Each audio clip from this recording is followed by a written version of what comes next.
존경하는 국민 여러분, 우원식 국회의장님과 선배 동료 의원 여러분, 더불어민주당 국회의원 조정식입니다. 총리 나와주세요. 한덕수 국무총리가 답변을 위해 자리에서 일어나 앞으로 나옵니다. 우원식 국회의장에게 인사를 한 후 답변자석에 자리했습니다. 더불어민주당 조정식 의원이 단상의 위치를 답변자석과 총리, 어제 윤석열의 대국민 남아 있었습니다. 보셨죠? 어떻게 보셨습니까? 네, 저는 대통령께서 모든 정치적, 법적 책임을 회피하지 않겠다 말씀을 하셨고, 따라서 절차에 따라서 법과 국민이 판단할 것이라고 생각합니다. 자, 총리, 어제 윤석열의 대국민 담화가 아니라 막말 그리고 궤변, 자기 변명으로 일관된 대국민 선포였습니다. 본인이 보기엔 극단적이고 비정상적인 사이코패스를 보는 것 같았어요. 대한민국의 최대 리스크는 윤석열이고, 이런 사람에게 단 하루도 정권을 맡겨서 안 되겠다, 이게 더욱 분명해졌다고 생각합니다. 당장 탄핵해야 됩니다. 총리, 지난 12.3 계엄은 헌정 질서를 파괴하는 내란 범죄입니다. 동의하십니까? 그것은 앞으로 수사 과정에 따라서 보십시오. 판단될 것으로 생각합니다. 이번 내란의 목적은 두 가지입니다. 첫 번째는 자신에게 반대하는 사람들을 싹 쓸어버려서 반국가 세력으로 몰려고 한 겁니다. 그 두 번째, 지난 총선을 부정선거로 몰아가 국회를 해산하고 판을 뒤엎겠다는 것입니다. 총리, 국회와 민주당이 반국가 세력입니까? 답변해 보세요. 그렇다고 생각하지 않습니다. 계엄에 반대하는 80%의 국민이 반국가 세력입니까? 그렇다고 생각하지 않습니다. 반국가 세력은 정치적으로 군을 동원해서 국회와 선관위를 쳐들어간 윤석열과 그의 동조한 동조 세력들 아닙니까? 어떻게 생각하세요? 그 모든 것은 앞으로 수사 과정을 거쳐서 판단되리라고 생각합니다. 자, 그리고 총리, 지난 총선이 부정선거입니까? 그렇게 생각하세요? 저는 그렇게 생각하지 않습니다. 그렇게 생각하지 않죠? 저는 그렇게 생각하지 않습니다. 자, 잠깐 들어가세요. 선관위원장 잠깐 나오십시오. 국무총리가 답변을 마치고 자리로 돌아갑니다. 노태학 중앙선거관리위원장이 답변을 위해 자리에서 일어나 앞으로 나왔습니다. 우원식 국회의장에게 인사를 한 후 답변자석에 자리했습니다. 자, 위원장님. 예. 헌법기관인 선관위에 대해서 계엄군이 무단 점거하고 서버를 탈취하려고 시도했다. 이거 위법 위헌이죠. 그 부분에 대해서는 전혀 의문의 여지가 없습니다. 아무런 근거가 없습니다. 전혀 의문의 여지가 없죠. 네. 위법 위헌이죠. 네. 자, 위원장님, 윤석열이 선거 결과 조작을 얘기하는데 대한민국이 부정선거가 가능한 나라입니까? 저희 시스템상으로는 불가능하다고 생각합니다. 자, 개표 과정을 단 한 번이라도 지켜본 사람이면 부정선거 얘기를 꺼낼 수가 없어요. 공개 수개표 진행하죠. 그렇습니다. 각 후보들이 참관인 지정하죠. 그렇습니다. 그 참관인의 최종 결과와 전산 결과 입력하죠. 네, 그렇습니다. 원천적으로 불가능한 거 아닙니까? 그렇습니다.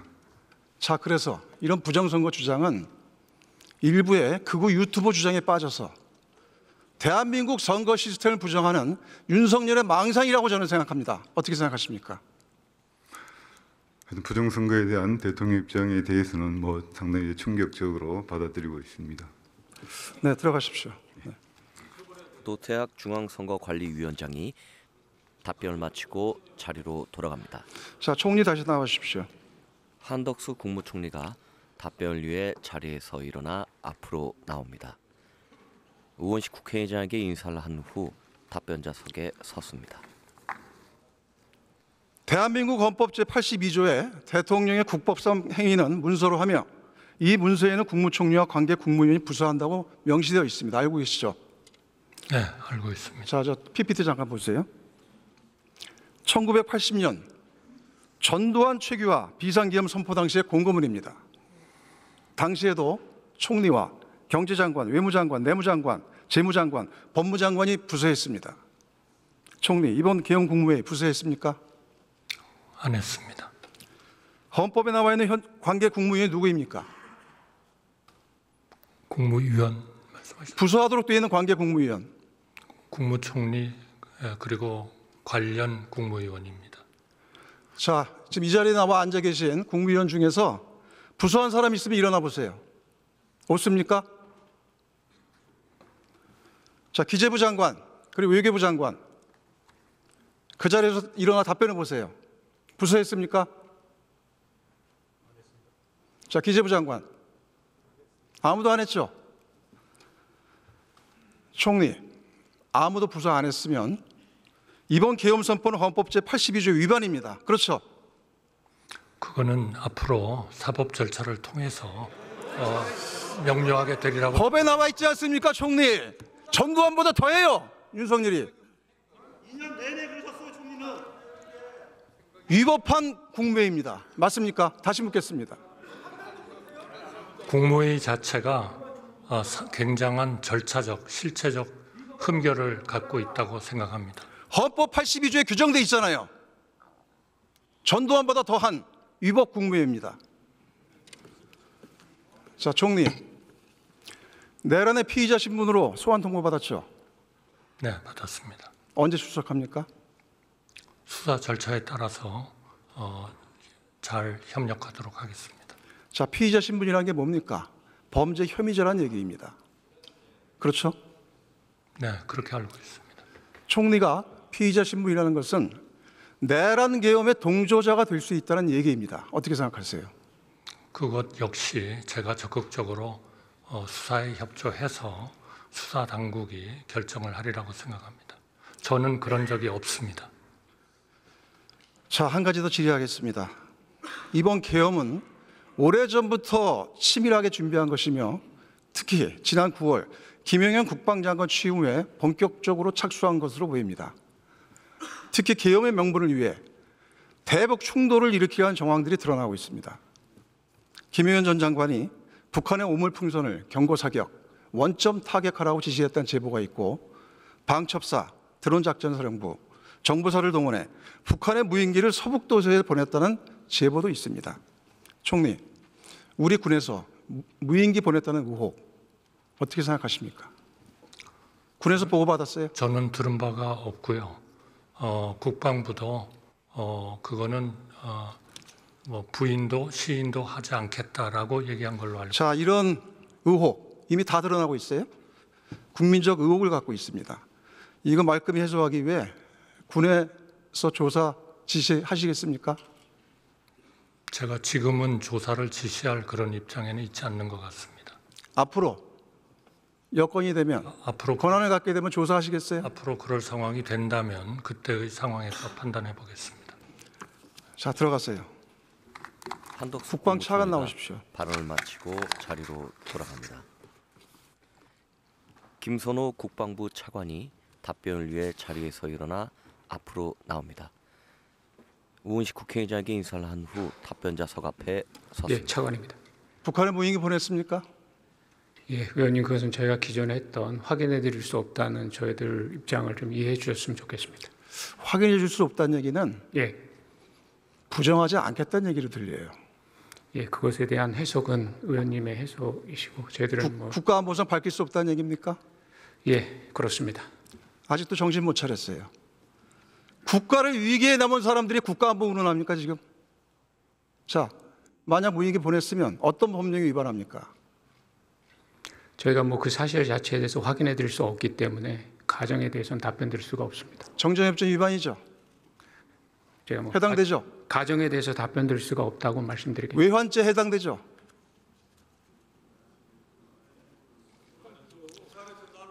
자, 조용히 하세요. 들어보세요.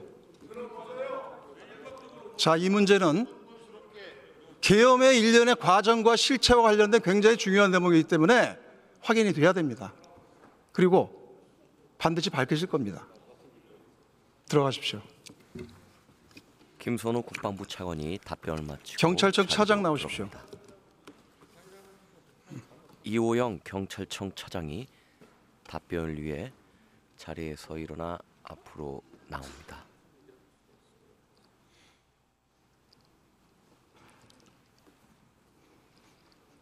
우원식 국회의장에게 인사를 한 후 답변자석 앞에 섰습니다. 자, 차장님. 경찰에서 용산 대통령실 압수수색 경호처 반대로 무산됐죠? 불발됐죠? 예, 그렇습니다. 자, 차장님. 아직도 윤석열 눈치 봅니까, 경찰이? 그런 건 아닙니다. 윤석열 정권 수사기관이 지난 2년 동안 국회와 야당 제 집 드나들듯이 압수수색했어요. 얼마나 많이 했는지 모릅니다. 자, 그보다 1000배, 10,000배 더 심각한 내란죄입니다. 그런데 그런 내란죄 저지를 대통령실 압수수색 못해요? 지금 국수본에서도 적극적으로 압수수색하기 위해서 노력하고 있습니다. 당장 압수수색하세요. 국수본하고 협의해서 더 열심히 압수수색하는 데 노력하도록 자, 하겠습니다. 우리 차장님. 네, 계엄단신 윤석열이 특전사령관뿐만 아니라 조지호 경찰청장에게 대통령 비하폰으로 6차례 통화해서 의원들 체포하라 지시한 사실 확인됐죠? 그 자세한 내용은 제가 보고받지 못해서 말씀드리기가 어렵습니다. 이미 언론에 보도됐고 조지호 경찰청장이 지시를 했다는 겁니다. 자, 대통령 비하폰, 대통령 경호처 소속 아닙니까? 그렇죠? 예, 그렇습니다. 당장 압수수색하세요. 국수본하고 협의하겠습니다. 협의가 아니라 지금 이 시간에도 증거인멸하고 있을 겁니다. 대통령실의 공권력 무시하고 있어요. 법원에서 영장 발부받은 거 아니에요. 그렇죠? 예, 압수영장 받았습니다. 압수수색 거부는 공무집행 방해입니다. 공무집행 방해는 현행법으로 체포할 수 있어요. 당장 압수수색하세요. 알겠습니까? 예, 절차대로 최선을 다하도록 하겠습니다. 지켜보겠습니다. 네, 이번에 경찰의 신뢰가 달려 있습니다. 이번 일에. 알겠습니다. 자, 들어가세요. 이호영 경찰청 차장이 답변을 마치고 다음 조태열 외교부 장관 나오십시오.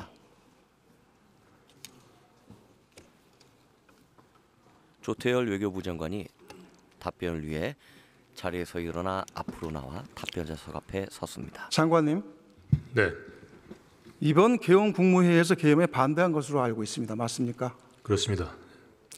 자, 뭐라고 반대하셨습니까? 외교적인 파장뿐만 아니라 대한민국이 지난 70여 년간 쌓아올린 모든 성취를 한꺼번에 무너뜨릴 수 있을 만큼 심각한 문제이니 제고해달라는 말씀을 수차례 국무위원 동료들이 모인 자리에서 간곡히 요청드렸습니다. 좋습니다. 네. 장관님, 대통령이 출국금지 당했습니다. 네. 사상 초유의 일입니다. 헌법상 대통령의 고유 권한이 외교권이 공백이 생겼어요. 외교 비상사태입니다. 그렇게 생각하시죠? 심각한 데미지가 있다고 생각합니다. 특히 지금 심각한 것이 대미 외교입니다. 네. 트럼프 대통령 취임이 다음 달이잖아요. 네. 골드버그 주한미대사가 누구와 대화해야 하냐고 물을 정도입니다. 장관님, 계엄 선포 당시 골드버그 주한미대사 전화 안 받으셨죠? 당시는 계엄 선포 직후부터 계엄이 해지될까지 몇 시간 동안은 제가 외교장관직을 사임할 것인가 하는 개인적 신념과 또 외교장관으로서 해야 될 책무를 감당해야 되는 사명감 사이에서 깊은 고뇌와 갈등을 거듭한 시간입니다. 그 시간에 미국이 소통이 계엄 중요한 게 아니라 소통하면서 무슨 내용을 가지고 소통할 것인가가 더 중요하다고 생각했고 그런 상황에서 제가 소통을 하는 것은 상대방을 오도할 수 있다고 생각해서 미뤘습니다. 미국이 계엄 중단하라고 할까 봐 안 받은 거 아니에요? 그건 중단하라고 해서 우리가 중단할 수 있고 그런 문제가 아닙니다. 자, 그때 워싱턴에서 그 미 국무부에서도 전화 오지 않았습니까? 외교 당국 간의 실무자 안에서 상황 공유하는 소통은 있었다는 것을 말씀드립니다. 토니 다만- 블링컨 미 국무장관 언제 통화했어요? 그날 상황이 정리되면서 제가 블링컨 장관과의 통화를 요청을 했고 그쪽에서 어베일러블한 시간을 가는 과정에서 하루 최초 통화가 언제입니까?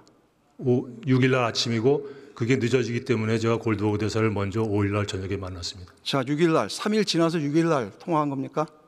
아니죠. 4일 새벽이니까 뭐 이틀 걸린 워싱턴 DC에서 조태열 장관 통화하자고 연락 안 왔어요?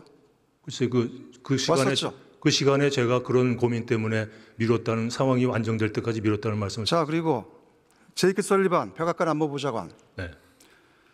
용산에 전화하지 않았습니까? 그런데 그것은 용산에 전화 안 받지 않았어요? 그것은 제가 확인할 수 없는 상황입니다. 자, 심각한 외교 공백이자 한미 관계, 윤석열 정부에서 그렇게 강조하는 한미 동맹 관계 스스로 깬 겁니다. 상황 터진 자, 상황에서는 그런 장관님. 게 있었습니다만 그 이후에 긴밀한 협의와 소통이 이루어지겠다는 걸 말씀드리겠습니다. 자, 장관님. 미국의 윤석열에 대해서 아주 싸늘합니다. 미 국무부뿐만 아니라 백악관 그리고 미 의회까지도 아주 싸늘합니다. 이번 계엄이 한미 동맹을 해쳤다고 합니다. 자, 장관, 지금의 작금의 외교 비상사태 어떻게 해결할 겁니까? 무엇보다도 한미 동맹을 굳건히 유지하고 또 국제 관계에 있어서 신뢰를 회복하는 데 전념을 다하겠고요. 그다음에 자, 장관님.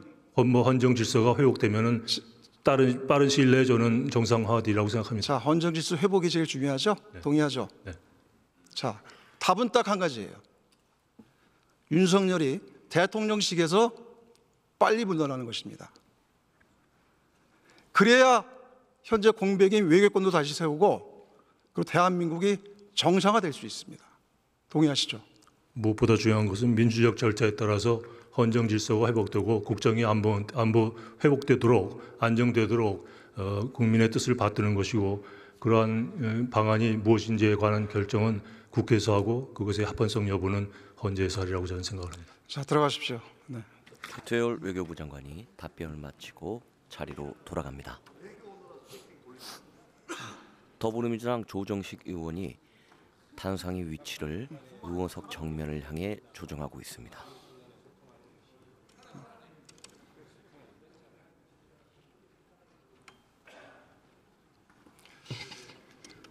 존경하는 동료 의원 여러분, 그리고 특히 이 자리에 계신 국민의힘 의원님들께 간곡하게 말씀드립니다.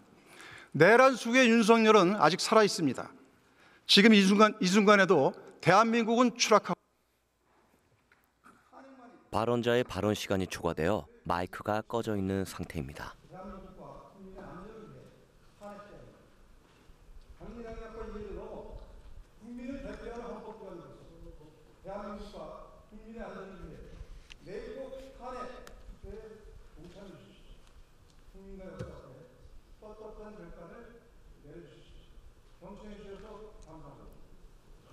더불어민주당 조정식 의원이